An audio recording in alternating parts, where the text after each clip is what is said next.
عليكم ورحمة الله وبركاته. الحمد لله وبه نستعين. أشهد أن لا إله إلا الله وحده لا شريك له، وأشهد أن محمدا عبده ورسوله، ونصلي ونسلم على هذا النبي الكريم سيد المرسلين وعلى آله وصحبه أجمعين. أما بعد، أيها المؤمنون اتقوا الله، أوصيكم وإياي بتقوى الله، فقد فاز المتقون. Muslimin dan muslimat, mudah-mudahan dirahmati Allah Subhanahu wa ta'ala. Di dalam Al-Quran Allah Subhanahu wa ta'ala berfirman, A'udzu billahi minasyaitonir rajim. Awalam nu'ammirkum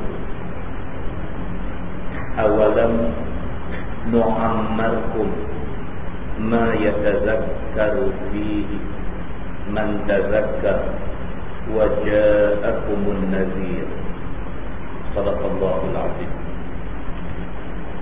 Ayat 37 surah Fatir. Allah berfirman, awalam nu'ammirkum. Maksudnya, tidakkah kami dah bagi umur yang cukup kepada kamu? Tuhan tanya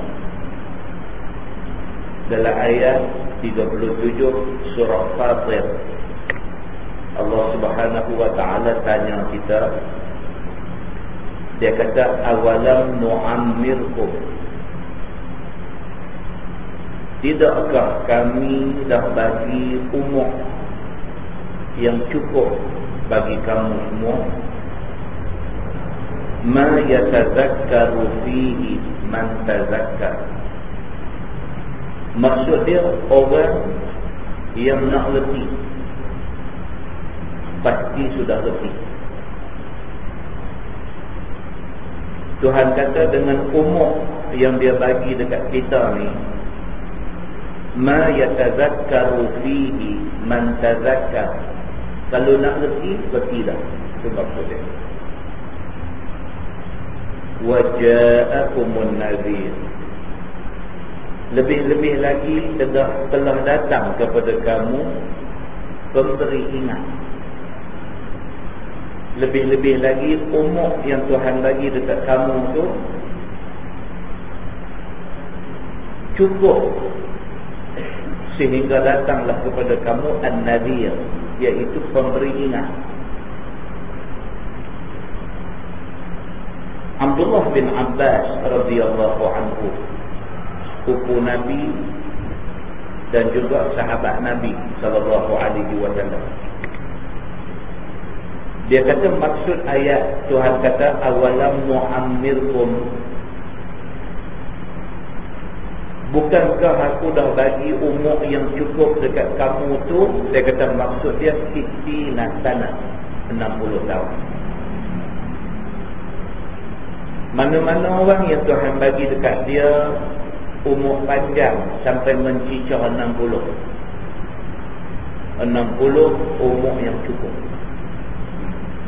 Mana kalau 60 agama masih tak tahu ke mana lagi, semayang tak cukup-cukup 5 waktu lagi, benda-benda fardu dia tak boleh nak sempurnakan lagi, maka dia terkena dengan soalan ini. Di kalangan setengah sahabat yang lain, waqila, dia berkata yang dimaksudkan dengan ayat itu ialah arba'ina sana, umur 40. Dan pendapat ini dipegang oleh kebanyakan penduduk Madinah. Penduduk Madinah yang terdiri daripada majoriti penduduk Madinah ni terdiri daripada sahabat Nabi. Mereka lebih suka mengatakan umur yang Tuhan maksudkan dalam ayat ini ialah arba'ina kana 40 tahun. Maknanya kalau sekiranya kita Allah bagi peluang hidup sampai 40 tahun, tak berubah juga, tak nampak macam nak jadi hamba Allah juga, maka dia terkena dengan ayat ini. Ayat yang Allah Subhanahu wa taala tanya, awalam nu'ammirkum, tidakkah aku dah bagi kepada kamu umur yang cukup? Ma yatazakkaru fihi man tazakkar, yang umur itu kalau sekiranya kamu nak reti, kamu reti dah, Tuhan kata. Kalau umur 40 ni duk tak reti lagi, tak tahu. Apatah lagi kalau umur 60 duk tak reti-reti lagi pasal agama, tak tahu nak kata. Waja'akumun nadhir, dan telah datang kepada kamu semua an-nadhir, iaitu peringatan, pemberi ingat. Di kalangan sebahagian daripada sahabat Nabi, mereka kata yang dimaksudkan dengan an-nadhir itu ialah asyaibu, iaitu ubat. Waja'akumun nadhir maksudnya telah mai kepada kamu ubat. Rambut sudah berubat, itu maksud dia. Bila rambut sudah berubat, bermakna itulah peringatan kata kita sudah tua. Itu ayat 37 surah Fatir. Di dalam sebuah hadis riwayat daripada Abi Hurairah radhiyallahu anhu, anin Nabi sallallahu alaihi wasallam qala, a'dzara Allahu ila imri'in akhara ajalah hatta balagha 60 sana, atau kama qala, hadis sahih riwayat Al-Bukhari. Daripada Abi Hurairah radhiyallahu anhu, kata dia Nabi sallallahu alaihi wasallam bersabda, Nabi kata, a'dzara Allahu ila imri'in akhara ajalah hatta balagha 60 sana. Nabi kata Allah Subhanahu wa ta'ala boleh terima uzur apabila uzur itu diberikan oleh satu-satu orang laki-laki yang dipanjangkan umur dia, tetapi setakat 60 tahun. Maknanya siapa yang Allah Subhanahu wa ta'ala panjangkan umur dia melepasi 60 tahun, apa alasan pun Tuhan tak terima dah. Kalau hadis Al-Bukhari yang kita baca ni, dia kata di situ Allah Subhanahu wa ta'ala terima uzur. Orang hari ni kata excuse, alasan. Ni pasal apa yang tak semayang 5 waktu ni? Bagi alasan ni, bagi alasan tu, bagi macam-macam alasan. Ada alasan Allah boleh terima. Tapi bagi orang yang sudah mencicah umur 60, apa alasan pun Tuhan tak terima. Kerana umur 60 itu umur yang sudah lebih daripada sepatutnya. Manusia itu mesti berubah, mesti jadi hamba Allah Subhanahu wa ta'ala. Hadis itu hadis sahih riwayat Al-Bukhari. Di dalam sebuah hadis riwayat daripada Aisyah radhiyallahu anha, kata Aisyah, kana Rasulullah sallallahu alaihi wasallam yukthiru an yaqula qabla an yamut, subhanakallahumma wa bihamdik, astaghfiruka wa atubu ilaik. Qalat Aisyah, qultu ya Rasulullah, ma hadhihi al-kalimat allati araka ahdathatha taquluha? Qala an-nabi sallallahu alaihi wasallam, ju'ilat li alamatun fi ummati idza ra'aituha qultuha, yani a'udzu billahi minasy syaithanir rajim, bismillahirrahmanirrahim, idza jaa nasrullahi wal fath wa ra'aita an-nasa yadkhuluna fi dinillahi afwaja fasabbih bihamdi rabbika wastaghfir innahu kana tawwaba. Shadaqallahul azim, atau kama qala, hadis sahih riwayat Imam Muslim. daripada Aisyah isteri Nabi. Kata Aisyah radhiyallahu anha, dia kata kana Rasul sallallahu alaihi wasallam yukthiru an yaqul qabla an yamut subhanakallahumma wa bihamdik astaghfiruka wa atubu ilaik. Aisyah kata Nabi sallallahu alaihi wasallam menjelang kewafatan dia. Maksud dia Nabi sallallahu alaihi wasallam bila umur sudah dekat nak wafat, mulut Nabi ini tak habis-habis dia kata subhanakallahumma wa bihamdik astaghfiruka wa atubu ilaik. Nabi ini, kalimah ini menjadi zikir pada mulut Nabi. Doa saja-saja mulut Nabi ini subhanakallahumma wa bihamdik, maha suci Allah, segala puji bagi kamu. Astaghfiruka wa atubu ilaik, aku minta ampun kepada kamu ya Allah, aku bertaubat kepada kamu. Nabi menjelang kewafatan dia, maksudnya umur Nabi ketika dekat-dekat nak wafat, tak berhenti mulut ni puji Allah, minta ampun kepada Allah. Ni Nabi. Maknanya kita ni bila mai umur senja, dia mai umur dah 40 lebih, 50 lebih ni, benda ni mau ada di mulut kita, mau ada di lidah kita. Bercakap bodoh, bercakap tak elok, bercakap lucah, bercakap keji, bercakap tak mau orang. Bagi orang yang melepasi umur 40, apatah lagi melepasi 60, benda ni kena ada di mulut. Subhanakallahumma wa bihamdik, maha suci Allah, segala puji bagimu ya Allah. Astaghfiruk, ya Allah, aku minta ampun kepadamu ya Allah. Wa atubu ilaik, aku bertaubat kepadamu ya Allah. Puji Allah bagi banyak, minta ampun kepada Allah kena banyak, bertaubat kepada Allah Subhanahu wa taala kena selagi. Aisyah radhiyallahu anha dia cerita, dia kata Nabi sallallahu alaihi wasallam menjelang kewafatan dia, benda ni dia ada di mulut Nabi sallallahu alaihi wasallam. Bila Nabi sebut sekali, bila Nabi sebut 2 kali, bila Nabi sebut 10 kali, Aisyah tanya Nabi. Aisyah kata dekat Nabi, dia kata ya Rasulullah, ma hadhil kalimat. Dia kata ya Rasulullah, duk sebut kalimah apa tu? Sebab Nabi zikir pelan. Nabi dia zikir pelan. Nabi tidak zikir kuat-kuat. Nabi dia zikir dengan suara hati. Ini Nabi punya zikir. Nabi tak ada lagu kita lah ni, la ilaha illallah, la ilaha illallah, tak ada main la hail, la hail. Lancar.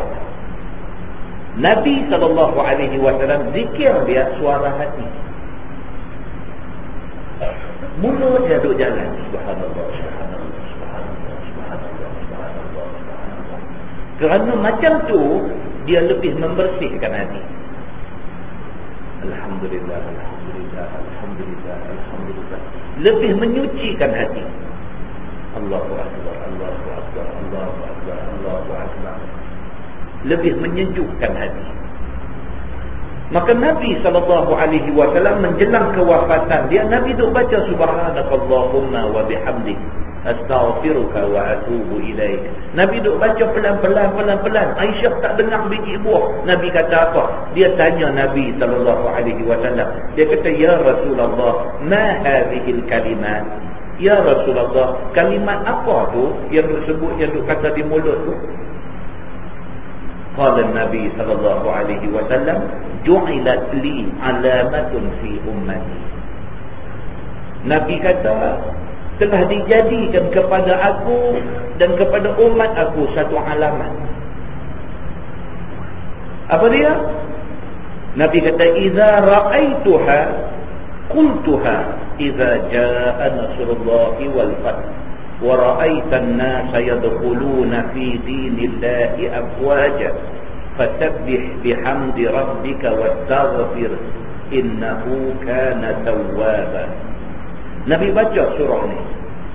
Nabi kata kepada aku dan kepada umat aku, bila mai ayat ni, bila Allah buat turun ayat ni, ayat idza jaa nasrullahi wal fath, apabila tiba pertolongan Allah maka menang.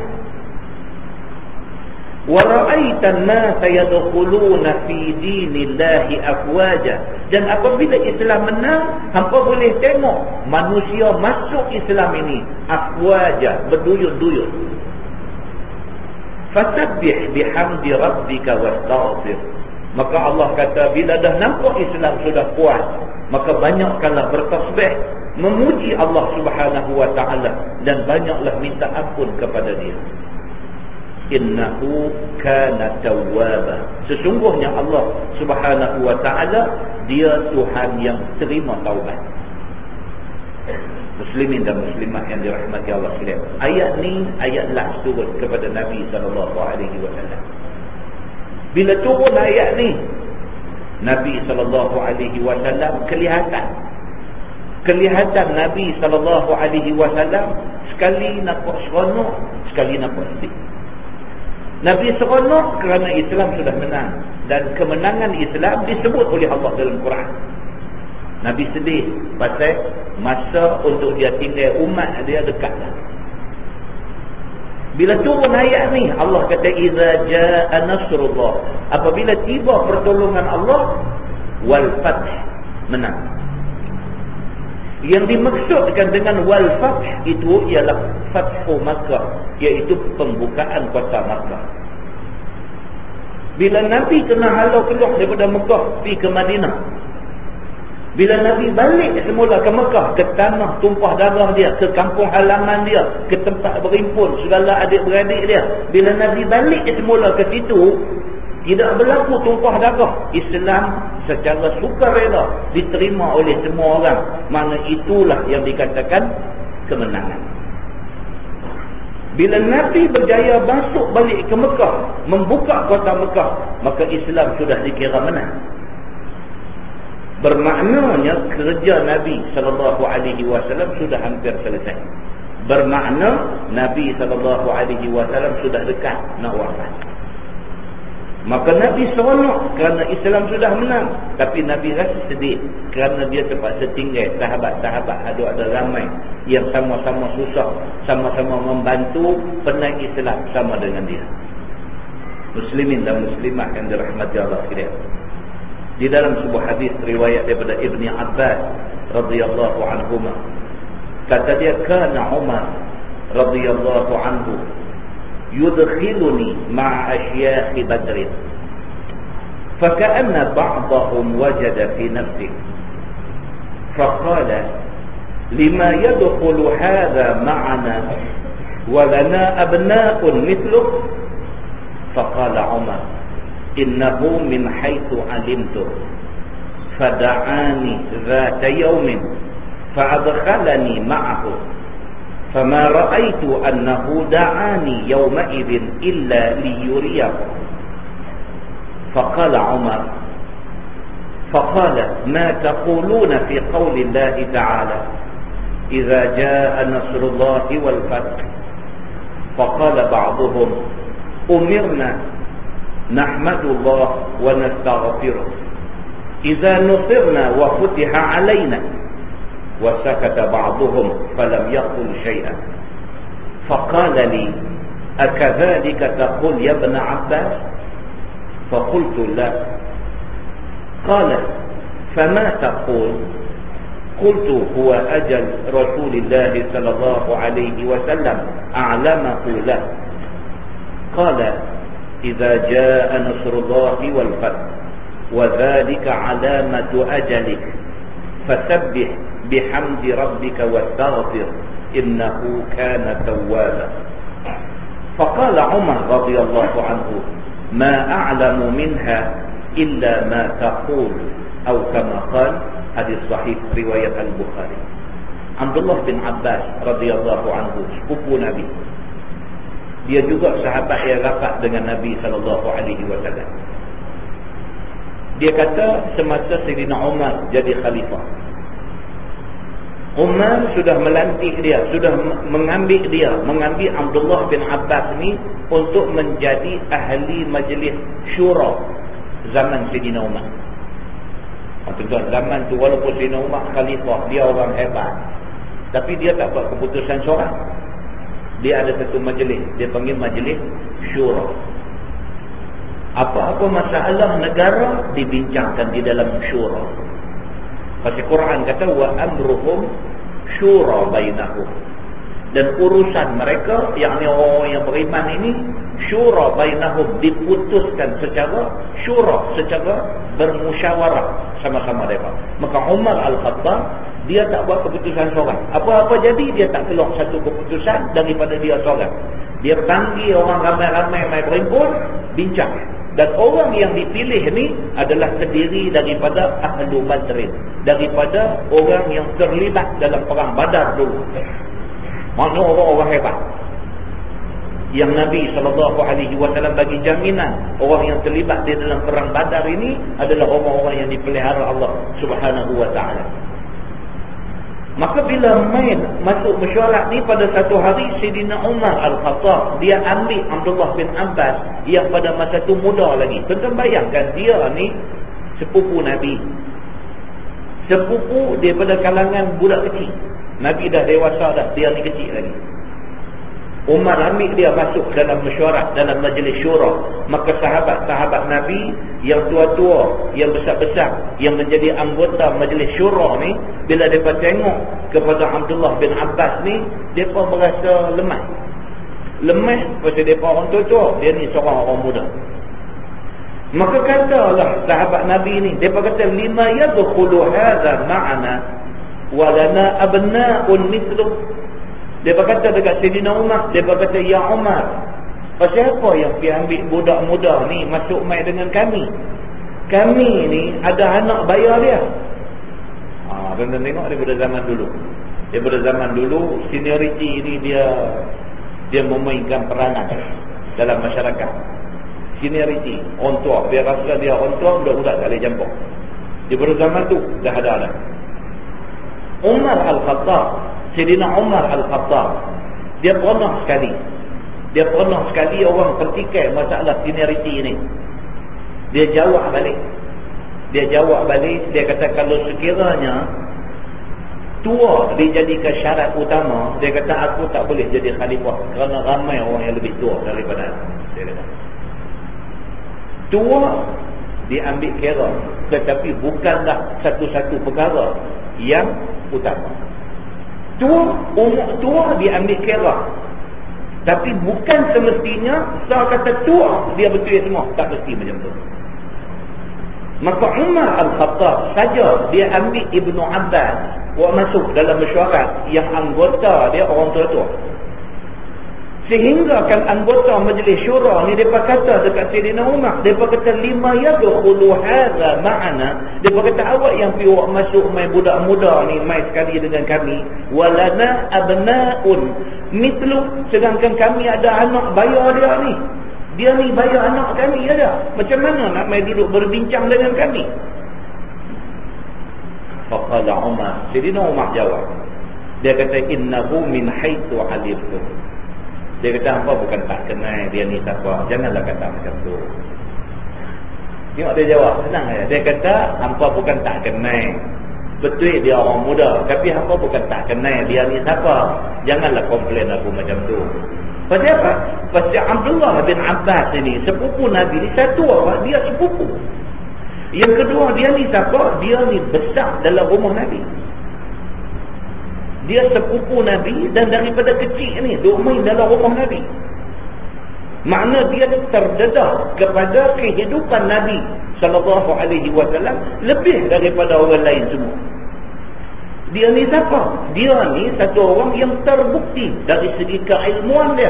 Walaupun umur dia muda, Nabi pernah kata, Nabi kata kalau ayat Quran itu ditafsirkan oleh Abdullah bin Abbas, tafsiran itu betul. Nabi kata, hampa bukan tak pernah dengar benda ni, hampa bukan tak kenal dia siapa. Pasal apa hampa nak komplain aku lantik dia duduk di dalam majlis sama dengan hampa semua? Mereka semua dia. Kata Ibnu Abbas, fada'ani zata yaumin, satu hari Umar panggil dia lagi sekali masuk juga dalam mesyuarat, dalam mesyuarat ahli syura, ahli majlis syura ni. Fa'adkhalani ma'ahum, dimasukkannya aku di dalam mesyuarat itu. Fama ra'aitu annahu da'ani yawma idzin illa liyuriyahum. Dia kata, baru aku tahu Rupa-rupanya tujuan Sayyidina Umar bawa aku masuk dalam mesyuarat tu ialah kerana dia nak bagi bukti kepada orang semua, aku ni siapa, dia kata. Faqala ma taqulun fi qaulillahi ta'ala idza jaa nasrullahi wal fath. Dalam mesyuarat tu Sayyidina Umar tanya kepada sahabat, ada ramai-ramai ni. Sayyidina Umar kata, siapa yang tahu tentang ayat idza jaa nasrullahi wal fath? Dia tanya, ni ahli majlis syura, ada ramai-ramai. Dia tanya, siapa boleh terang dekat aku cerita tentang ayat idza jaa nasrullahi wal fath? Faqala ba'dhum, sebahagian daripada ahli majlis syura Sayyidina Umar ni kata apa? Umirna nahmadullah wa nastaghfiruh. Dia kata ayat tu memerintahkan kita supaya banyak bertahmid, memuji Allah, dan juga banyak beristighfar, minta ampun kepada Allah. Sebahagian jawab macam tu. Lebih-lebih lagi, idza nusirna wa futiha alaina, apabila Tuhan bagi kita menang, kita lebih lagi kena bersyukur dan berterima kasih pada Tuhan. Dia berjawab macam tu.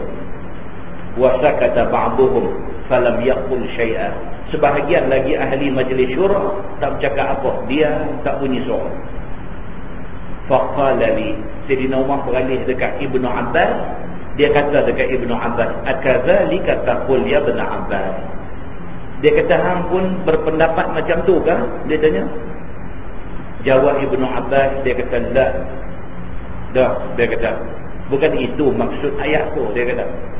Tapi dia kata, maksud ayat idza jaa nasrullahi wal fath itu ialah apa? Huwa ajalu Rasulullah sallallahu alaihi wasallam. Dia kata ayat itu adalah menjadi alamat kepada tibanya ajal Nabi, yakni Nabi sudah dekat nak wafat. Dia jawab begitu. Jawapan yang seorang pun tak bagi. Jawapan tu yang dia bagi. Dia kata turunnya ayat idza jaa nasrullahi wal fath bermakna Nabi sudah dekat dengan ajal dia. Itu maksud dia kata. Maka orang yang dekat dengan ajal ni, dia kena banyaklah bertasbih, berzikir, beristighfar, bertaubat kepada Allah Subhanahu wa taala. Umar Al-Khattab bila dengar macam tu, dia kata, ma a'lamu minha illa ma taqul. Dia kata, aku juga pendapat macam dia kata. Hadis itu hadis sahih riwayat Al-Bukhari. Muslimin dan muslimat yang dirahmati Allah sekalian. Daripada 4 hadis yang kita baca tu dapat kita buat kesimpulan. Yang pertama apa dia tuan? Yang pertama, umur kita makin tinggal. Itu nombor 1. Kemarin dengan hari ni, mana umur kita singkat 1 hari. Tahun lepas dengan tahun ni, maknanya umur kita singkat 1 tahun. Kita kalau kena panjang umur tak mungkin, mustahil. Kerana tarikh kematian itu adalah sesuatu yang pasti. Kita umur makin singkat. Maka pengajaran yang kedua ialah sesuai dengan masa yang semakin singkat ini, lipat gandakan ibadah kepada Allah Subhanahu wa taala. Kalau minggu lepas, kalau bulan lepas, kalau tahun lepas kita rasa amalan kita kurang, maka minggu ni, maka tahun ni kita kena lipat gandakan lagi amalan kita. Daripada hadis ni juga dapat kita faham bahawa umur 40 yang menjadi perenggah umur kepada penduduk Madinah. Penduduk Madinah bila mencapai sahaja umur 40, dia kata anna ahlal Madinah kanu idza balagha ahaduhum 40 sanatan. Sesungguhnya penduduk Madinah apabila mencapai umur 40, tafarragha lil ibadah. Mereka kok mana pun akan meluangkan masa untuk ibadah. Penduduk Madinah zaman Nabi SAW, bila mai aja umur 40, kok mana pun dia akan cari masa untuk nak tambah ibadah kepada Allah Subhanahu wa taala. So pengajaran apa dia tuan-tuan? Bagi kita, terutamanya yang melepasi umur 40, jangan tunggu-tunggu lagi. Kena cari juga masa. Walau kita sibuk, walau kita kalut, walau apa sekalipun, cari juga masa untuk nak menambah ibadat kita kepada Allah Subhanahu wa taala. Nah, mudah-mudahan mukadimah itu memberi manfaat kepada kita semua insya-Allah. Kita menggunakan Bahrul Madi jilid 16.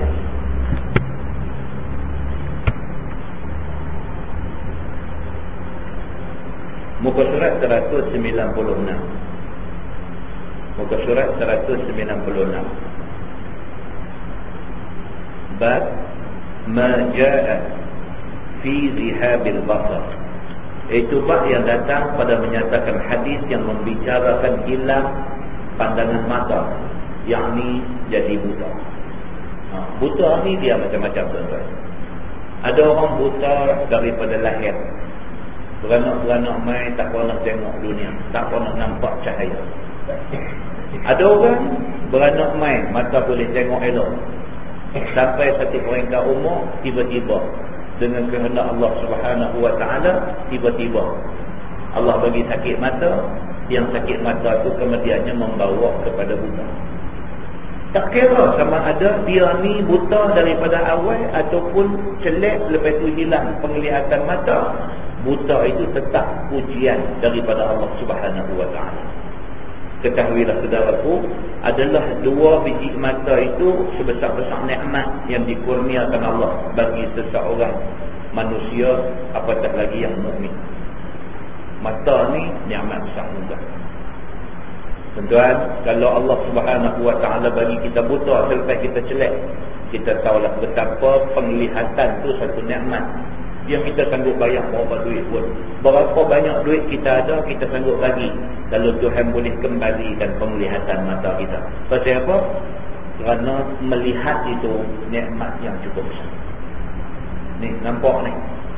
Boleh kenal bini kita rupa macam mana, boleh kenal anak kita nombor 1, nombor 2, nombor 3, rupa beza-beza di atas mana. Allah bagi mata, kita boleh kenal. Tanpa mata, pakai cam suara aja. Dengar suara berasa macam anak, rupa-rupanya orang lain. Pasal apa? Pasal cam telinga tak sama dengan tepat apa yang mata tengok. Maka anugerah Allah kepada manusia, anugerah biji mata kepada manusia ni nikmat yang cukup besar. Kerana dengan mata itulah dapat memandang beberapa nikmat yang lain pula. Mata itu sendiri nikmat daripada Allah. Memandang benda yang ada di depan ni adalah merupakan nikmat tambahan kepada manusia. Dapat mata tu dah nikmat dah. Dengan mata tu kita melihat lagi satu nikmat kita dapat. Begitu dia kata. Nikmat atas nikmat Tuhan bagi dengan penglihatan mata ni. Maka dengan mata itu boleh memandang segala tanda keesaan Allah Subhanahu wa taala. Mana yang boleh dipandang dengan mata. Takat mana mata boleh tengok, takat tu kita nampak kebesaran Allah Subhanahu wa taala. Kita tengok macam mana langit tu ada di atas, kebesaran Allah. Kita tengok macam mana malapetaka Tuhan hantar mai ke dunia ni. Kita tengok dengan mata kita macam mana angin ribut mai sebuah negara. Kita melihat tu, kita nampak kebesaran Allah di sebalik ribut yang mai tu. Kita tengok apa benda pun dia boleh bawa kita pergi kepada apa? Allah Tuhan Maha Besar. Macam tu. Maka boleh memandang dengan mata akan segala barang yang menyukakan hati. Dan boleh senang belajar apa suatu pada guru dengan memandang mata. Kita ni tentang kita main mengaji, kita main kuliah pengajian di masjid, dengan kita dengar radio, dengan kita dengar kaset, tak sama. Tak sama. Bagi orang yang tak ada masa nak main masjid, dia dengar kaset saja, bolehlah daripada tak dengar langsung. Tapi kalau dia main di masjid, lain. Pasal apa? Pasal guru yang mengajar ni, dia nak tekan suara dia macam mana, muka dia nak naik merah macam mana, seperti mana Nabi sallallahu alaihi wasallam. Nabi sallallahu alaihi wasallam bila dia berdiri atas mimbar, bila dia bagi khutbah, sahabat-sahabat yang melihat, bukan yang mendengar saja, yang melihat Nabi. Dia kata apa? Nabi sallallahu alaihi wasallam bila duduk aja di atas mimbar, suara Nabi seperti seorang panglima tentera yang memberi arahan kepada tentera. Merah wajah Nabi sallallahu alaihi wasallam. Itu dia. Mata boleh tengok. Suara dengar aja tak tahu muka Nabi macam mana. Tapi bila mata boleh tengok, dia tengok macam mana seriusnya Nabi bila cakap satu benda. Mata boleh melihat serius juga. Macam mana kening Nabi naik, macam mana merah muka Nabi, macam mana nampak kesungguhan pada muka Nabi. Benda ni hanya dapat dikesan oleh orang yang melihat dengan mata. Maka kerana tu dia kata apa? Boleh senang belajar apa suatu pada guru dengan memandang dengan mata. Apatah lagi belajar tajwid lebih lagi. Belajar tajwid. Kalau kita tak nampak mulut guru, dia jadi kesamaran. Bismillahirrahmanirrahim. Kalau kita tak tengok mulut, kita dengar, kita boleh baca Bismillahirrahmanirrahim. Mulut tu buka, maknanya bacaan itu salah. Bila belajar tajwid lebih lagi, kita kena duduk depan dia secara musyafahah dan talaqi. Dia panggil musyafahah ni, bibir mulut ni dia panggil syafatain. Dua bibir mulut ni syafatain. Musyafahah maksudnya kita tengok gerak bibir mulut tu. Alif lam mim. Kalau kita tak tengok dengan mata, pakai dengar telinga aja, kita mereka macam-macam. Alif lam tu saja 2 harakat. Mim 6 harakat sampai last kali mim. Kena tutup mulut, baru bacaan itu betul. Kalau bunyi aja betul, mulut patut tutup dia pergi buka, patut buka dia pergi tutup, bacaan itu tidak sah. Maka benda ni memerlukan kepada mata melihat guru mengajar. Maka di sinilah dia nak beritahu dekat kita, kata apa? Kata perlunya mata itu. Dengan adanya mata itu lebih senang belajar sesuatu kepada guru. Maka boleh dapat nama bagus kepada sekalian makhluk kerana tidak buta mata. Ini pula perangai masyarakat. Perangai masyarakat kita apabila dia tengok orang-orang yang cacat. Cacat sama ada cacat buta ke, ataupun cacat kaki capik ke, ataupun cacat apapun juga, dia suka nak keji, dia suka nak macam-macam. Orang kita ni perangai tak elok. Dia tengok satu orang capik duduk jalan capik, dia ajuk, dia buat jalan capik juga. Perangai tak elok. Dia menghina kecacatan yang diberikan oleh Allah kepada orang lain. Maka dia kata di antaranya apa dia? Orang buta. Orang buta ni juga menjadi sasaran kepada golongan yang keji orang-orang cacat. Mereka mengeji orang buta. Dan apabila buta, maka sudahlah keji rupa dipandang oleh manusia dan membawa kepada dihina mereka itu dan diperlecehkannya. Ada orang-orang yang tidak berakhlak ni, mereka mengeji orang-orang yang cacat ni, sedangkan orang cacat tidak pernah minta dilahirkan cacat. Nampak? Ini Islam nak beritahu. Dia kata, dan boleh diusik dan boleh dipermain-mainkan oleh mereka itu. Mereka buat usik. Orang buta, kawan tu buta daripada lahir, duduk jalan tepi jalan, mereka boleh duduk tepi jalan, mereka usik. Ada kata pakcik, boleh lintas dah, tak nak kereta boleh lintas, pada kereta duduk main depan. Oh, jahat. Jahat tuan-tuan. Jahat budak-budak hari ni tak tahu lah tuan-tuan. Budak-budak hari ni punya jahat ni. Baru ni masuk TV tu yang sekumpulan budak perempuan. Budak perempuan pergi duduk demah, pergi duduk tumbuk, pergi duduk pukul sama-sama kawan perempuan apa semua, pergi londeh kain baju, ambil gambar kawan tu tak pakai baju. Apa punya jahat ni? Tak cukup dengan laki-laki jahat, perempuan pun nak jahat juga. Itu kita duduk di Tasik Telubong, kita duduk di Kepala Batas, kita duduk di Pulau Pinang ni, duduk tengok berita, duduk baca surat abang. Tuan-tuan pergi Kuala Lumpur hari ni, tuan-tuan pergi kedai makan, tengok budak-budak perempuan umur belah-belah ni main makan di kedai tak apa. Senang-senang boleh tengok benda ni, pergi kedai makan mana pun boleh jumpa lepas ni. Satu trend di Kuala Lumpur hari ni, umur 16, 17 ni, umur 3 kata 4, 3 kata 5 macam ni, pergi dengan kawan-kawan, pakaian tu orang cakap lah. Pakaian tu orang cakap lah, bertindik ni sana sini. Kemudian tempat tindik tu pula nak tunjuk ke orang pula, bagi orang nampak tindik dekat pusat, tindik dekat lidah, tindik dekat dagu, macam-macam. Lepas tu pergi dengan kawan-kawan duduk order makan, lepas tu pakai bawa rokok, berisak 20 rokok. Oh tuan-tuan, kalau negeri ni tak ada undang-undang, pergi penampak habis lah satu meja tu. Kalau negeri tak ada undang-undang, tapi negeri ada undang-undang, kita pergi tegur, kalau dia lawan balik, kita tampang, kita masuk dalam. Nampak tuan-tuan? Begini punya rosak masyarakat ada hari ini. Maka wujud orang-orang yang tidak berakhlak ni, yang mengeji, yang buat main-main kepada orang yang Allah takdirkan mereka jadi cacat. Ini dia beritahu. Dia kata, dan banyak faedah 2 biji mata akan sebagai faedah besar yang tiada terbilangkan. Nak cerita tentang faedah Tuhan bagi 2 biji mata boleh melihat, boleh memandang ni, dia kata kalau nak cerita yang tu tak tercerita banyaknya. Dengan kerana itulah apabila telah buta satu orang itu, maka itu telah diturunkan satu balak besar, satu ujian besar kepada dia. Tuhan bagi kita peluang untuk celak mata boleh tengok sampai umur 40. Tiba-tiba Tuhan bagi buta, ujian besar tuan-tuan. Ujian besar dekat kita. Umur 40 tiba-tiba jadi buta.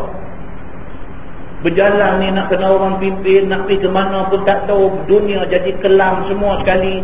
Duk ni tak tahu ni kiblat belah mana, nak semayang pun susah, nak pergi pancung pun susah, serba-serbi jadi susah. Setelah 40 tahun Tuhan bagi celak, Tuhan bagi kita buta setahun cukup tuan-tuan. Kita tahulah betapa besar nikmat melihat yang Allah bagi ke kita. Muslimin dan muslimat yang dirahmati Allah sekalian. Maka sekurang-kurangnya dia kata payah berjalan di atas muka bumi dengan tidak berpimpin. Sekurang-kurangnya orang yang celik tiba-tiba jadi buta ni, sekurang-kurangnya dia rasa susah bila nak berjalan, tak ada orang pimpin, tak boleh berjalan.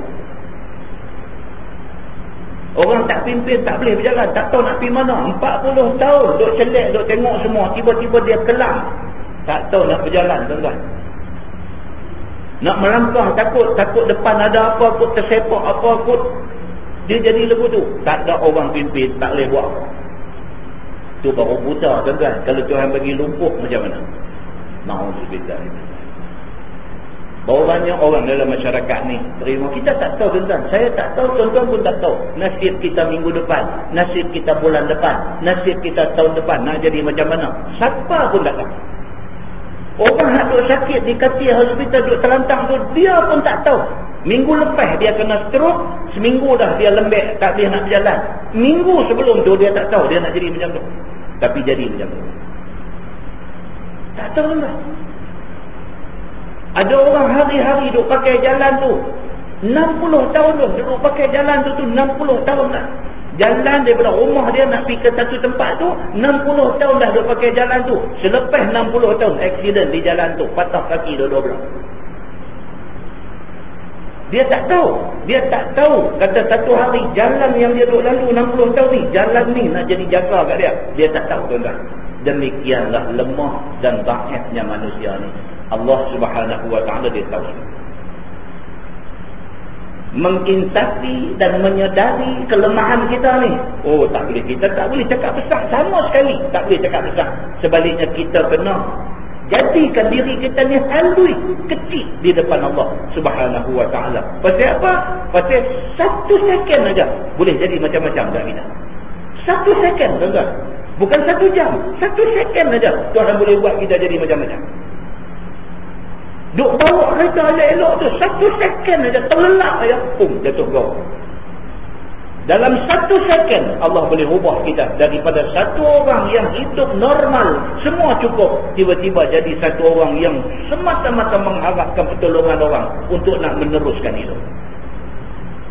Maka kerana tu manusia kena insaf, kena minta dekat Tuhan sangat-sangat. Minta, ya Allah, minta kita ni selamat daripada sebarang ujian yang kita tak mampu tanggung. Dia kata maka siapa pun yang sabar atas dirinya pada pemberian Tuhan itu, pada Tuhan bagi dia jadi buta tu, dia sabar, maka tidaklah dibalas Allah kepadanya melainkan syurga tu. Oh, tu dia pula Tuhan. Yang kata Allah Subhanahu wa taala Tuhan kita ni, tuan-tuan. Yang kata Allah Tuhan kita ni, dia bagi kita celak mata 40 tahun, celak elok. Lepas tu dia tarik penglihatan mata, dia bagi buta. Dia bagi kita buta, dia kata pula, kalau hang sabar atas ujian aku, ujian bagi buta ni, kalau hang sabar, aku bagi syurga. Lain tak lah, lain tak. Masya Allah. Dia bagi satu orang yang celak tu jadi buta, bukan kerana nak bagi kontu susah dan kesulahan dia pergi neraka. Dah, dia bagi dekat kawan yang celak tu buta, buta tu pun nak bagi syurga, kalau sabar. Allah Subhanahu wa taala Tuhan kita, Tuhan yang maha kaya dengan limpah kurnia, rahmat, belas kasihan dan kasih sayang dia melimpah-limpah dekat kita. Maka sebagaimana tersebut dalam hadis yang dikeluarkan oleh At-Tirmizi, kata dia an Anas bin Malik radhiyallahu anhu qala Rasulullah sallallahu alaihi wasallam, inna Allah yaqul idza akhadtu karimatai 'abdi fid dunya lam yakun lahu jazaa'un illa al-jannah. Diriwayatkan dari seorang sahabat Nabi sallallahu alaihi wasallam, nama dia Anas bin Malik radhiyallahu anhu. Kata dia sabda Nabi sallallahu alaihi wasallam, bahwasanya Allah berfirman, apabila aku ambil dua kemuliaan hamba aku, yakni aku jadikan hamba aku buta dua biji matanya di dalam dunia, kemudian redha dia atas ketentuan Tuhan itu serta sabar dia, nescaya tiadalah balasan baginya melainkan syurga. Tu dia Tuhan kata. Mana-mana manusia Tuhan kata yang akhadtu karimatai abdi, yang aku ambil dua kemuliaan dia. Mata ni Tuhan sebut dalam hadis qudsi ni, mata ni Tuhan sebut karimatai. Karim maksudnya mulia, karimatai maksudnya dua benda mulia. Dua biji mata ni dua kemuliaan. Tuhan kata mana-mana manusia yang aku ambil dua kemuliaan ni, aku ambil dua biji mata dia jadi buta, dia sabar dengan apa yang aku kenalkan dekat dia. Tuhan kata apa? Illal jannah. Tak ada lain lah. Aku tak janji dah apa pun kat dia, melainkan aku janji syurga kat dia. Syurga ni kemuncak, tuan-tuan. Kemuncak kepada segala-gala yang manusia idam-idamkan daripada hidup atas dunia sampailah bangkit di akhirat esok. Benda yang manusia idam-idamkan ialah syurga dan keredaan Allah Subhanahu wa taala. Muslimin dan muslimah yang dirahmati Allah sekalian. Baik, dia kata masalah buta dua mata serta sabar atas dia. Sesungguhnya telah lalu di atas tadi dalam masalah tadi keterangan pahala kepada orang yang buta dua mata serta sabar dia dan redha dia atas butanya itu, dan ialah satu bala yang tiada lepas sehinggalah ia mati. Itu dia. Bala maksudnya ujian. Kita ni salah faham. Kita bila kata bala ni, kita ada ingat bala ni satu bentuk kemarahan Tuhan. Tak. Bala ni maksudnya ujian. Bala ni boleh kena kepada orang baik dan boleh kena kepada orang jahat. Boleh kena. Kerana balak itu ialah ujian daripada Allah Subhanahu wa taala. Tentu kita tu baca hadis, baca last kali rawahul Bukhari. Hadis riwayat Al-Bukhari. Al-Bukhari, Imam Bukhari itu sendiri lahir buta. Imam Bukhari itu yang kita duk baca hadis dia, rawahul Bukhari wa Muslim, riwayat Al-Bukhari dan Muslim. Al-Bukhari itu sendiri Allah test awal-awal lagi dah. Beranak main tu mata tak nampak. 2 tahun.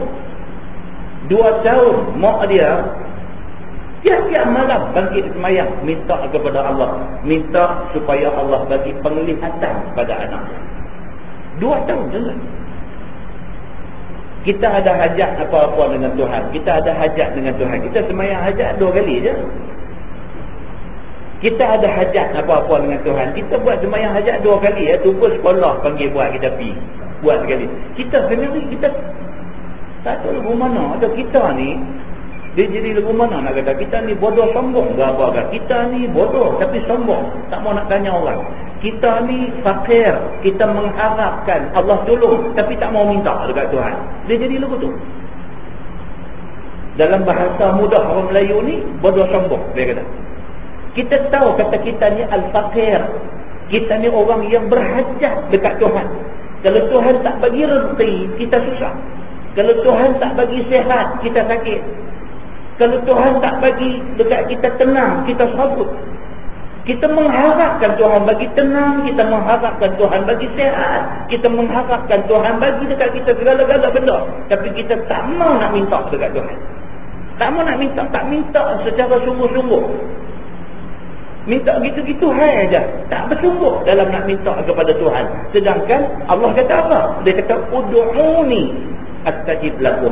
Minta dekat aku, Tuhan kata, aku akan perkenankan bagi hamba. Tapi kita tak minta. Kita ni tak minta. Muslimin dan muslimat yang dirahmati Allah. Ini dia duk cerita ni.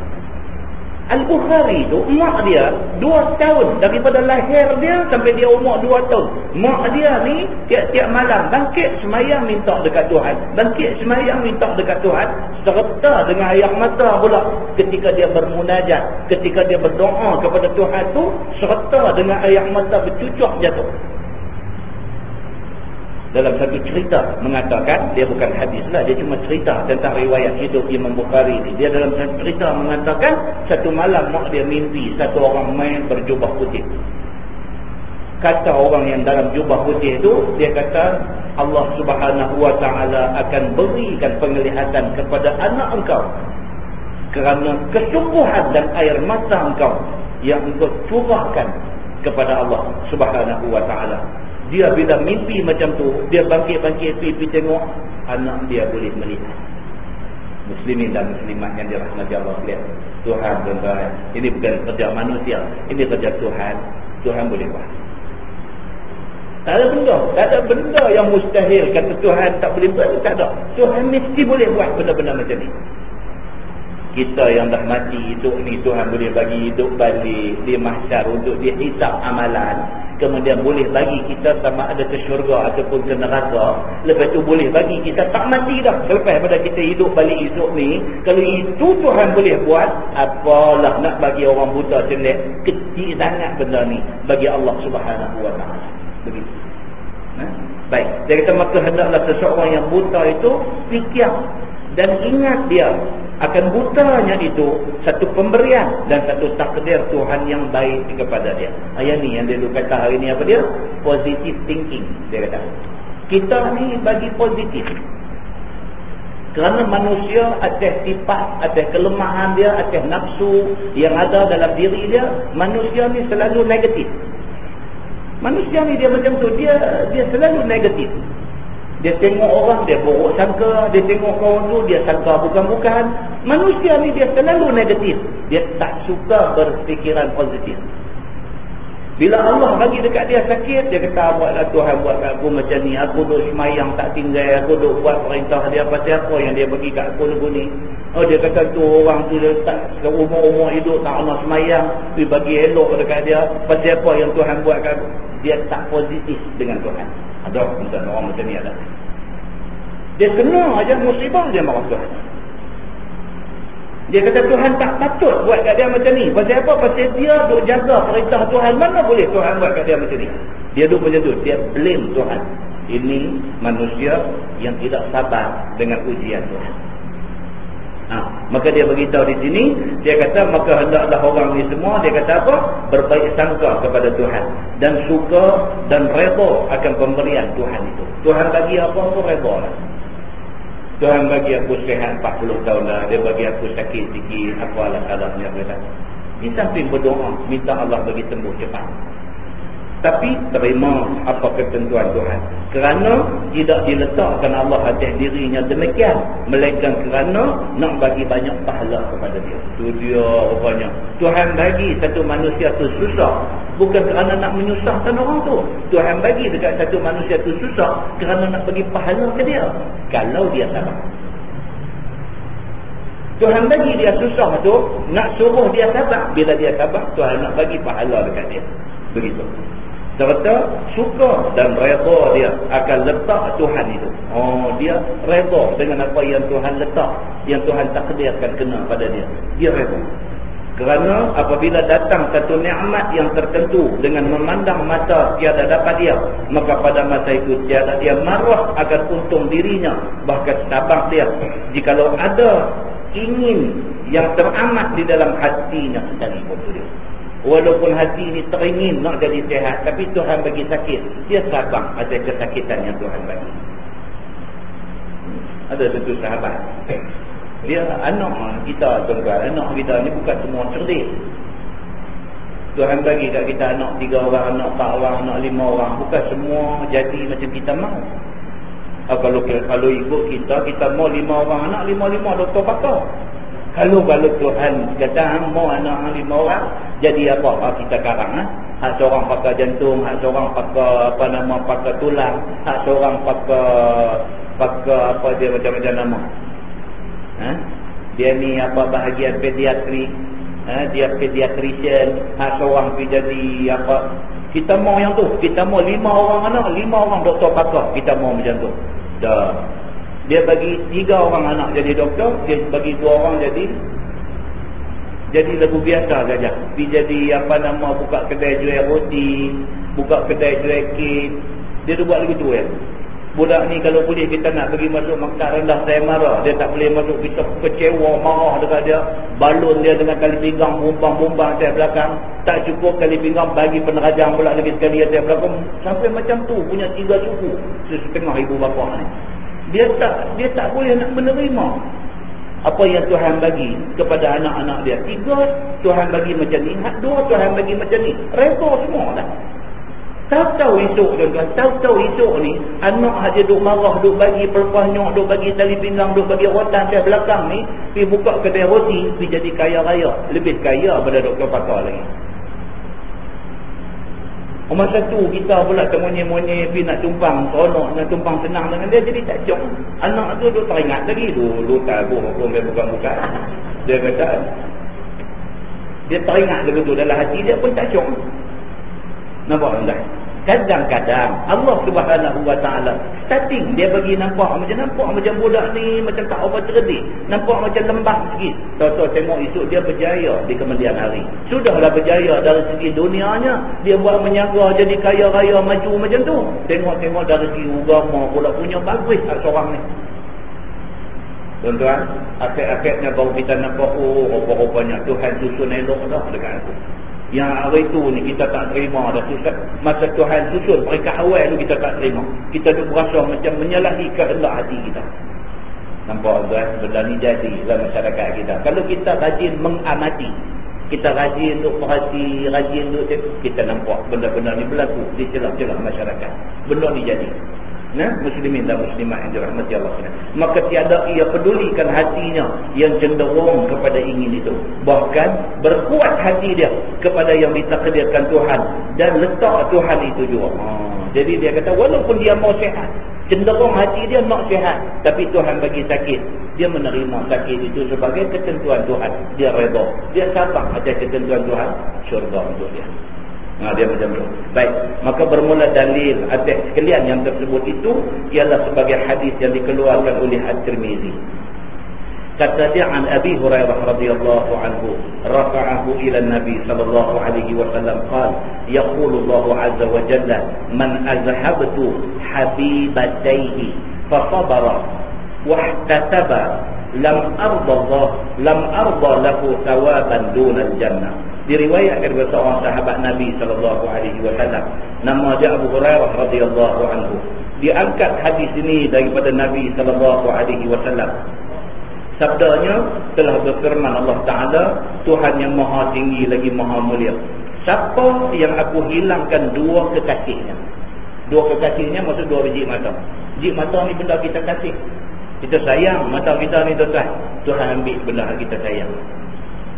Kalau kita tengok pada diri kita daripada ujung rambut sampai ujung kaki, semua kita sayang.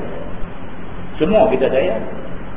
Rambut pun kita sayang. Bila dia main 40, 50, dia pergi cerah di atas kita lah, cari ubat macam-macam. Duk lumuk tak nak bagi jatuh rambut tu, pasal apa? Sayang rambut tu. Nampak tak? Sayang. Rambut pun kita sayang. Apatah lagi mata. Gigi kita sayang. Gigi kita tak jaga. Masa peringkat awal ni tak ada kesedaran jaga gigi. Mak pak kita pun jenis tak peduli. Kita ni gosok gigi kan, tak gosok gigi ke apa, tak peduli. Maka akhirnya gigi rosak. Tak ada nak dewasa, gigi romoh habis semua. Kan? Bila main satu peringkat umur, kita sedang tentang pentingnya jaga gigi. Masa tu gigi dah 20 setengah dah. Oh tuan-tuan, sayang pergi dekat klinik apa nama gigi, beritahu dekat doktor, tolong selamatkan gigi saya habis habis ni. Allah ada macam-macam cara. Teknologi gigi lah ni dia buat macam-macam. Buat keloncong bubuh lah, buat bridge lah, apa macam-macam dia buat balik. Pasal apa yang kita pergi buang duit tu buat benda tu? Pasal kita sayang dekat gigi kita. Sayang. Tangan kita sayang tuan-tuan.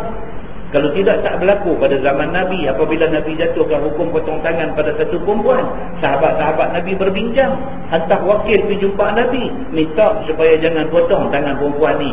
Pasal apa?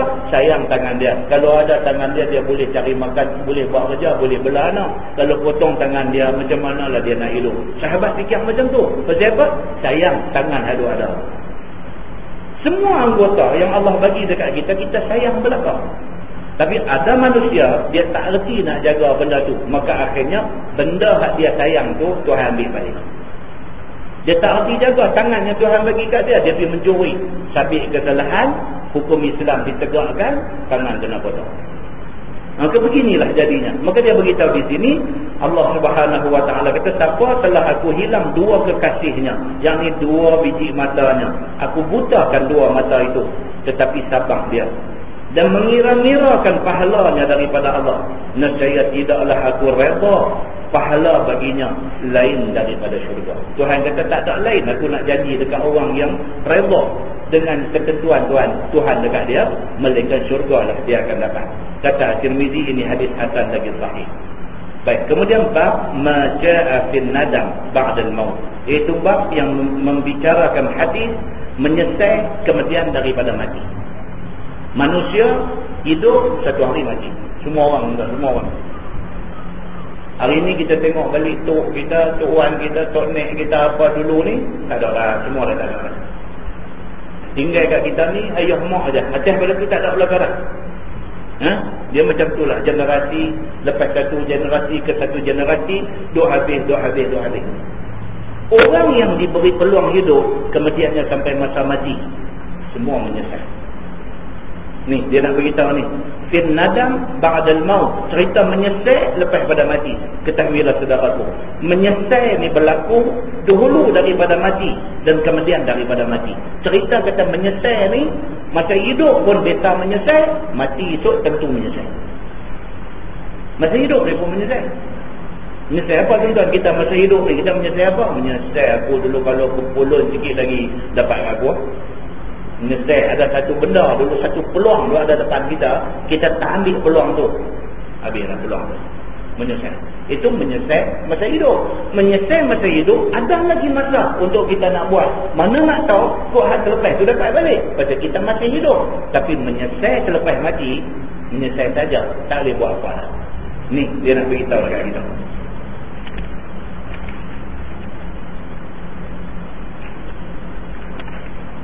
Kemudian dia kata, tetapi menyesal dahulu daripada mati itu boleh dibuatkan iktibar dan pengajaran apa-apa yang telah menjadikan menyesal itu. Kalau masa hidup menyesal, boleh buat lagi.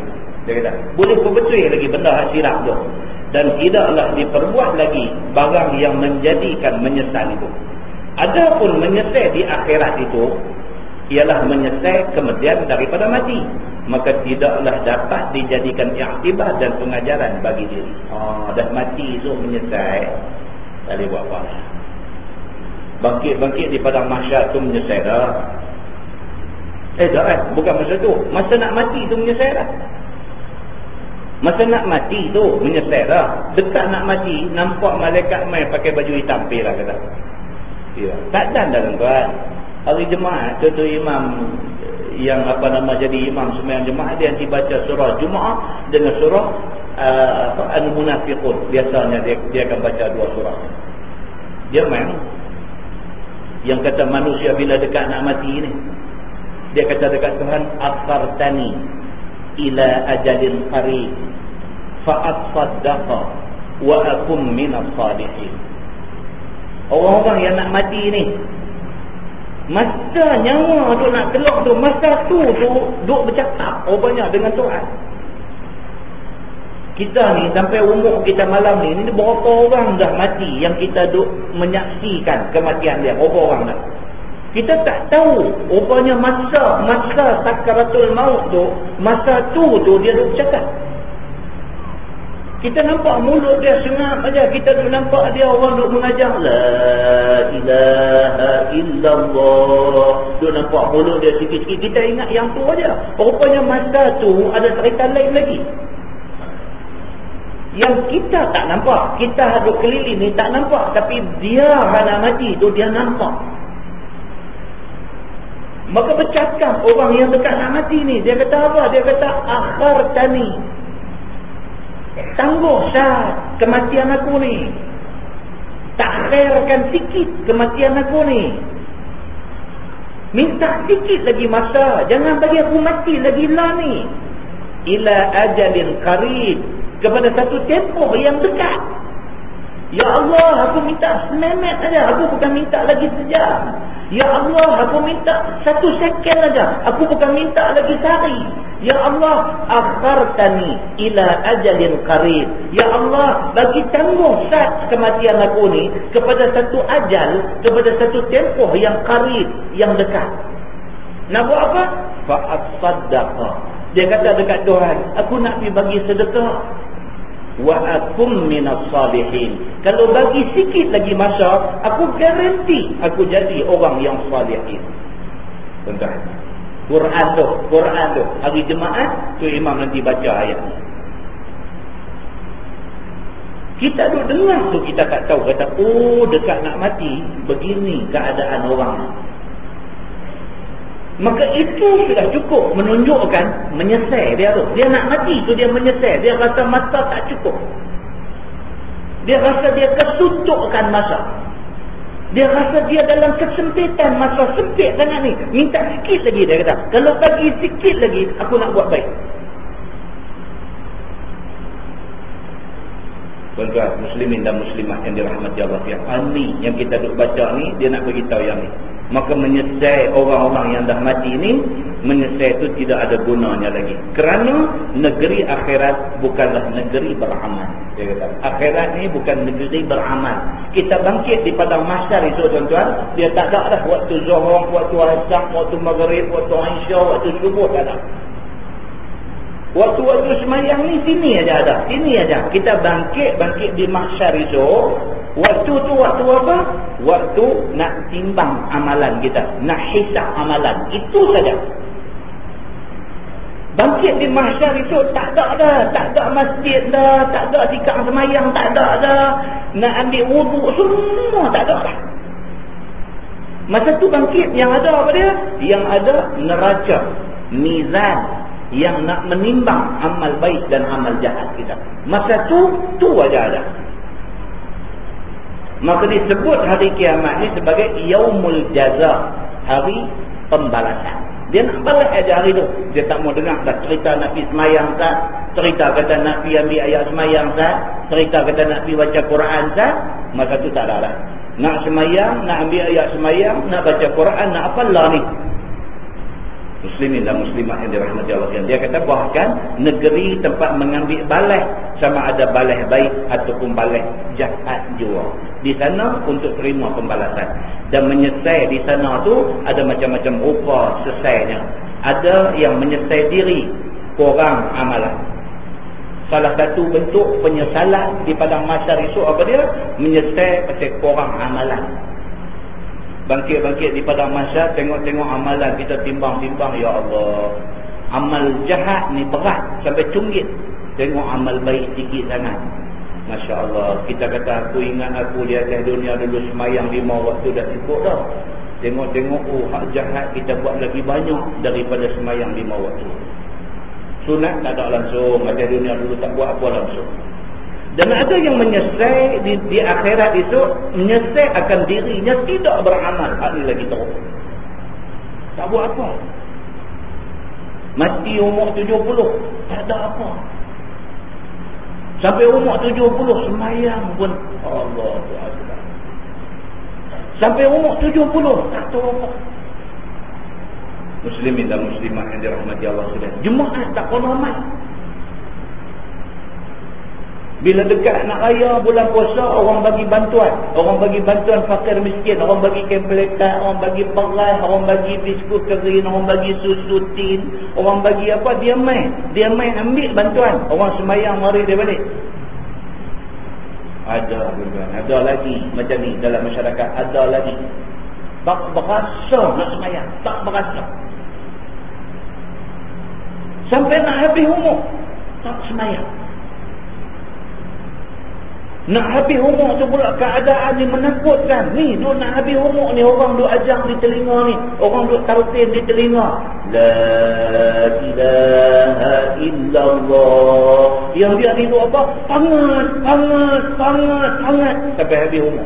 Ada tuan-tuan. Bukanlah kita nak kata dia tu nak masuk neraka, tapi apalah kesudahan hidup kata macam tu, hangat. Orang duk ajak la ilaha illallah, mulut tak terucap nak sebut. Benda ni tuan-tuan, benda Allahu Akbar. Kita ingat benda ni takut. Masing-masing jaga. Bukan apa, kita sendiri ni tak tahu kita punya kesudahan tu dia nak pergi lagu mana, kita tak tahu. Kita bagi jaga diri kita ni. Ada masa subhanallah, ada masa zikir, ada masa baca Quran, ada masa macam tu. Muslimin dan muslimah yang dirahmati Allah. Dan ada yang menyesalkan diri tidak masuk Islam. Ini satu kumpulan pula. Dia ada 3 kategori. Satu menyesal apa? Pasal menyesal mati kafir, tak masuk Islam langsung. Berkawan dengan orang Islam ni punya ramai, dia sampai sudah mati tak mengucap kalimah syahadah. Menyesal ni Allah yang mengetahui. Ada satu golongan pula orang Islam, tapi sampai mati semayang dah apa dah, menyesal dia bukan kepala. Ada satu golongan pula orang Islam, buat semayang 5 waktu apa semua buat, tapi hak ekstra tak ada, menyesal juga dia. Hak wajib-wajib, patut-patut apa semua buat elok, semayang 5 waktu semua jaga elok, tapi ekstra tak ada. Bila sampai di sana, dia tengok orang yang buat ekstra punya duk dapat balasan pahala, dia kata silap lah, kalau aku buat aku dapat juga benda ni. Menyesal juga dia. Dan lain-lain daripada sesalan itu. Maka di sini dikeluarkan hadis oleh At-Tirmizi yang menunjukkan atas seseorang itu menyesal diri, kurang dapat pahala ketika kena balak di dalam dunia. Demikian hadisnya. An Jabir radhiyallahu anhu qala Rasulullah sallallahu alaihi wasallam, yawaddu ahlul afiyah yawmal qiyamah hina yu'ta ahlul bala at-thawab law anna juludahum kanat quridat fi dunya bil maqarib. Diriwayatkan oleh seorang sahabat Nabi sallallahu alaihi wasallam, nama dia Jabir bin Abdullah radhiyallahu anhuma. Kata dia, sabda Nabi sallallahu alaihi wasallam, sukalah orang yang segar segak dan ada cukup kuat badan di dalam dunia. Suka mereka itu pada hari kiamat, pada waktu melihat mereka itu diberi akan orang yang kena balak di atas dunia ini akan pahala. Suka mereka kiranya jikalau kulit-kulit mereka itu digunting di dalam dunia dulu dan dipotong-potong sekalipun. Dalam hadis ni Nabi kata apa? Ada sekumpulan orang yang di atas dunia dia tak kena uji apa.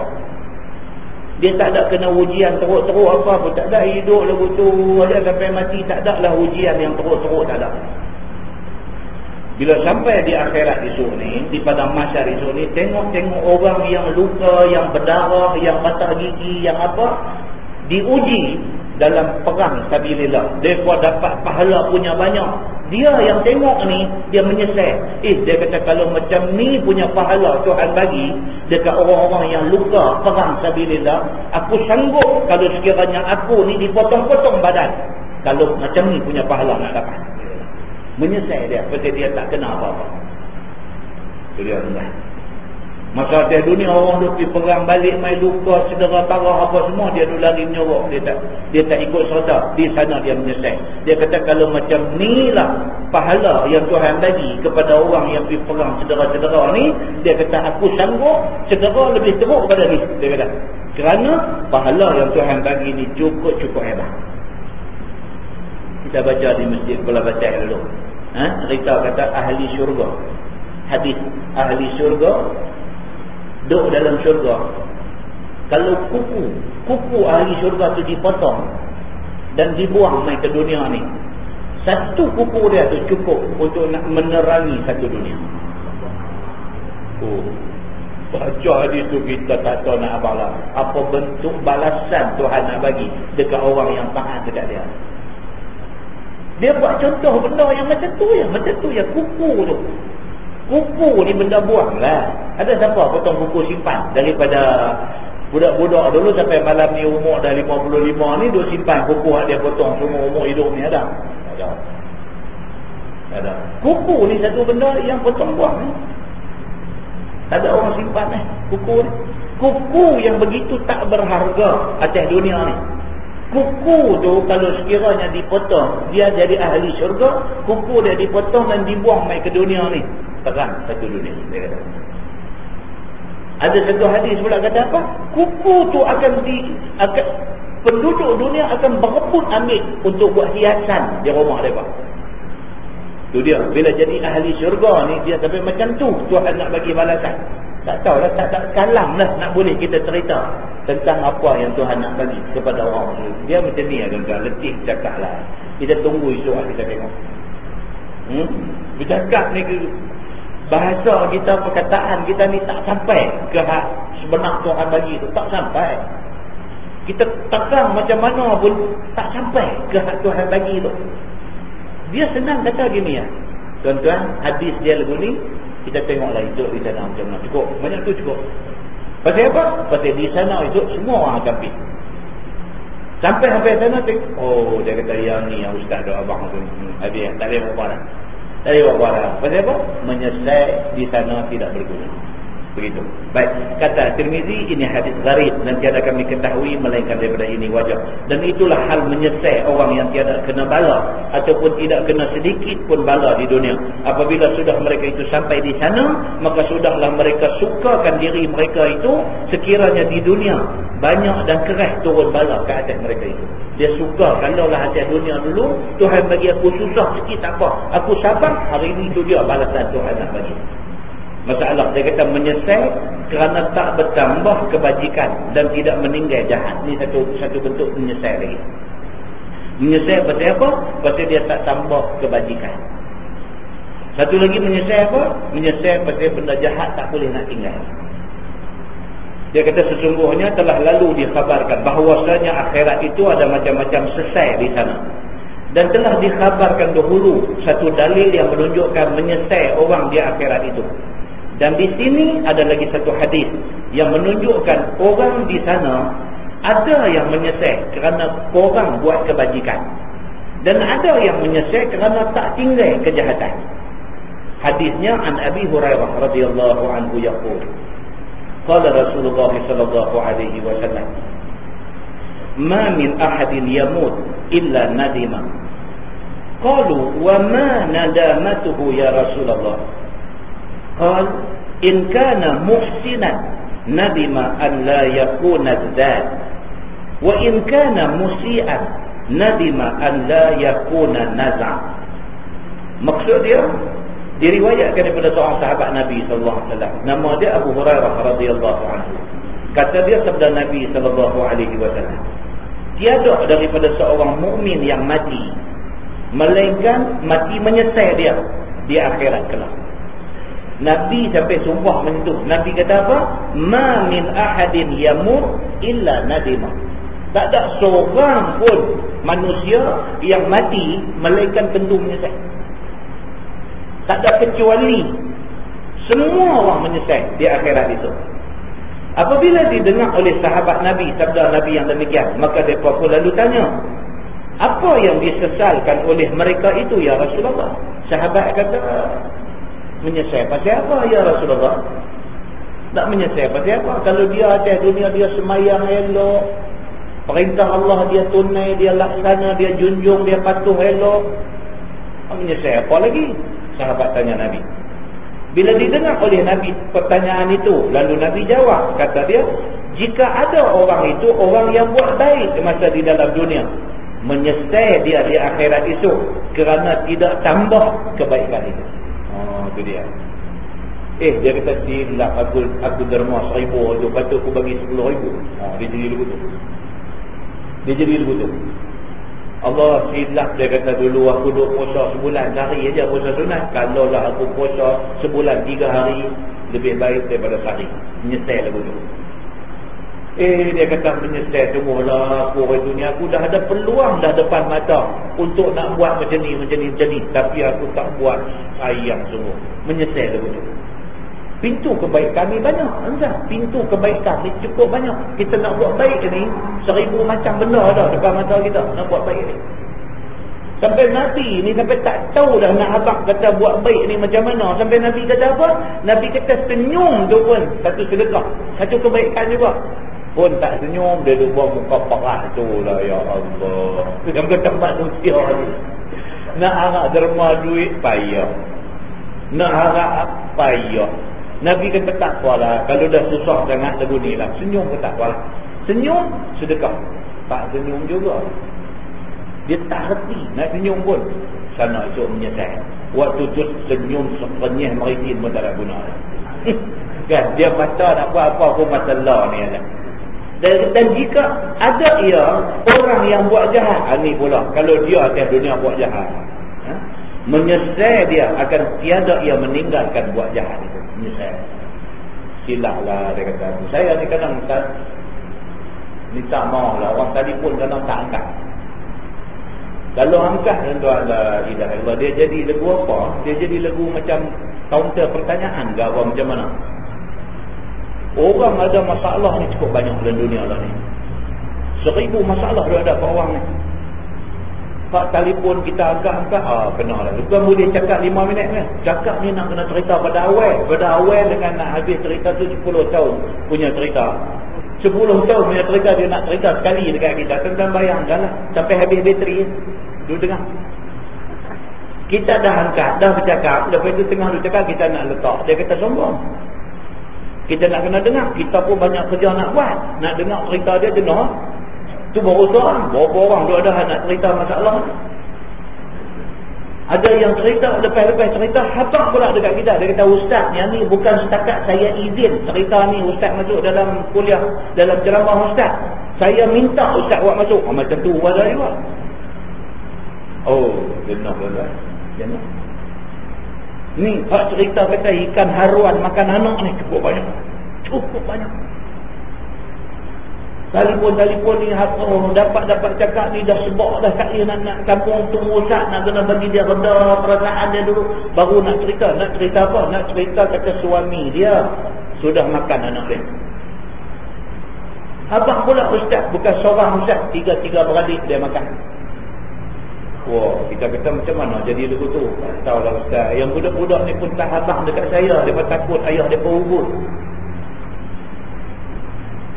Habis cerita ni macam cerita ni sampai satu malam tu anak salah seorang daripada umur baru 16. Anak ni dah tak boleh tahan dah, dia histeria.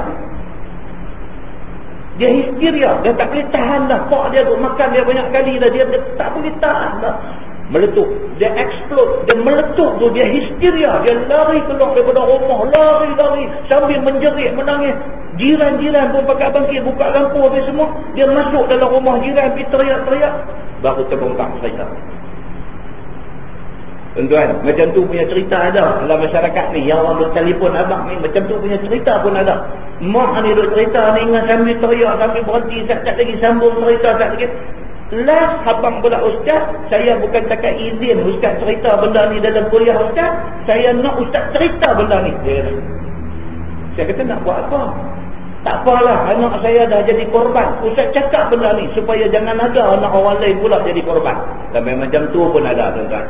Ni hak kita duk baca hadis ni yang kata menyesal kerana dia tak boleh meninggal perbuatan jahat ni. Ni macam ni punya contoh.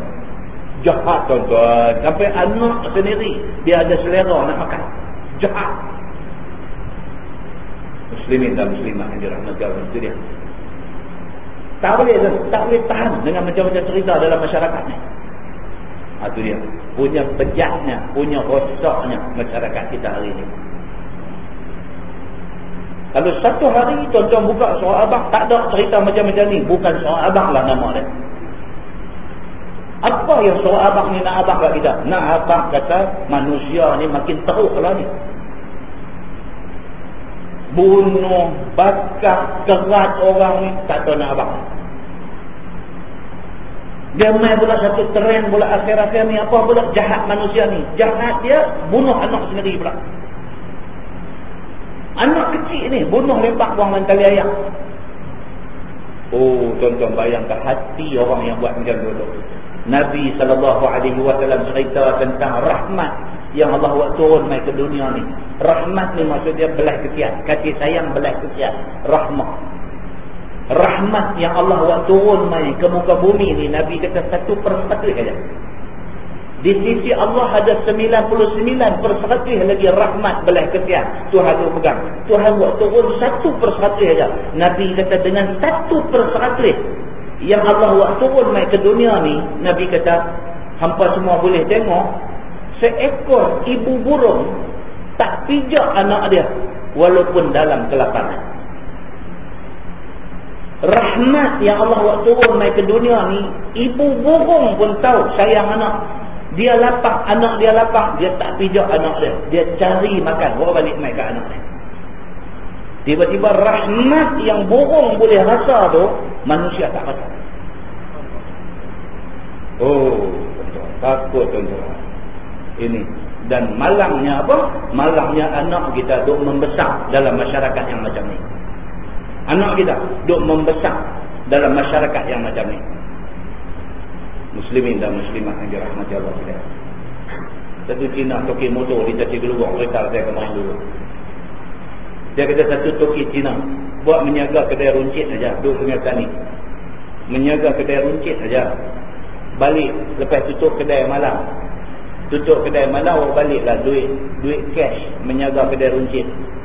Boh bawah seat motor. Boh bawah seat motor balik. Sampai di rumah, berhenti tungkat motor, buka seat tu, nak ambil duit tu. Kena serang. Kena serang, mereka serang mai dengan pisau, dengan helmet, dengan apa. Mereka hantam dia cukup-cukup. Terus tak sedar diri sampai hari ni. Dia ada dalam hospital. Pecah habis, muka terkurung, kepala semua pecah habis. Dia kata kalau nak ambil duit tu, Cina ni kata, kalau nak ambil duit tu ambil lah, janganlah buat orang tua lah. Mereka pergi buat begitu.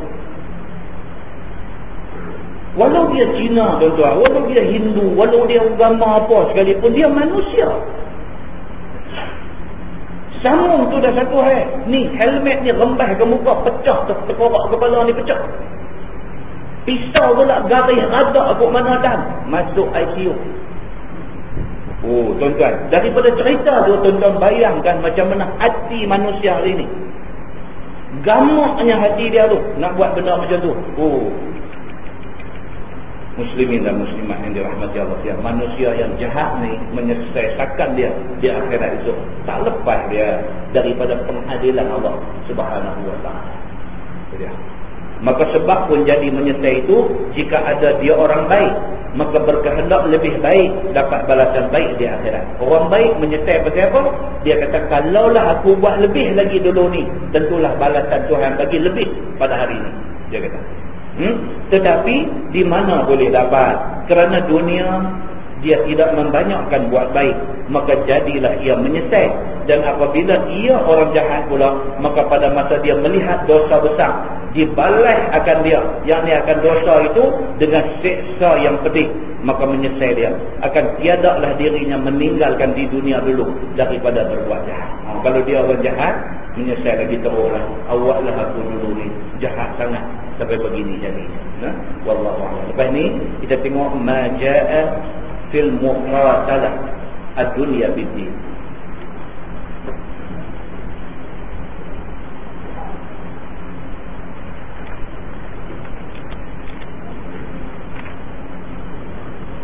Kita mengaji agama ni, ayat Quran ke hadis ke apa, kita kena kaitkan dengan dunia hari ini.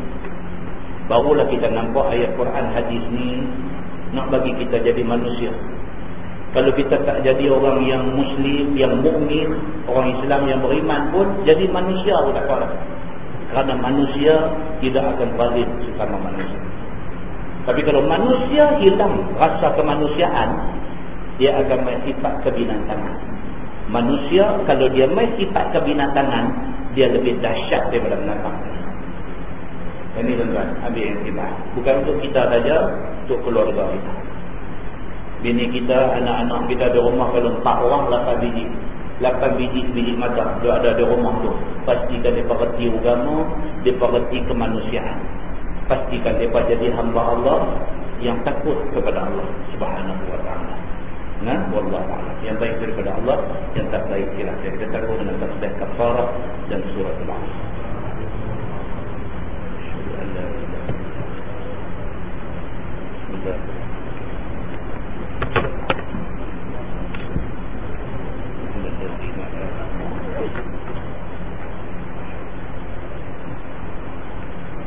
اللهم صل على محمد في الأولين والآخرين وسلم رضي الله تبارك وتعالى عن سادتنا أصحاب سيدنا رسول الله أجمعين. بسم الله الرحمن الرحيم. الحمد لله رب العالمين حمدا يوافي نعمه ويكافئ مزيدا. يا ربنا لك الحمد كما ينبغي بجلال وجهك الكريم وعظيم سلطانك. رضينا بالله ربا وبالإسلام دينا وبمحمد نبيا ورسولا. اللهم افتح علينا فتوح العارفين وارزقنا فهم النبيين بجاه خاتم المرسلين. اللهم فقهنا في الدين وعلمنا التأويل واهدنا صراطك المستقيم.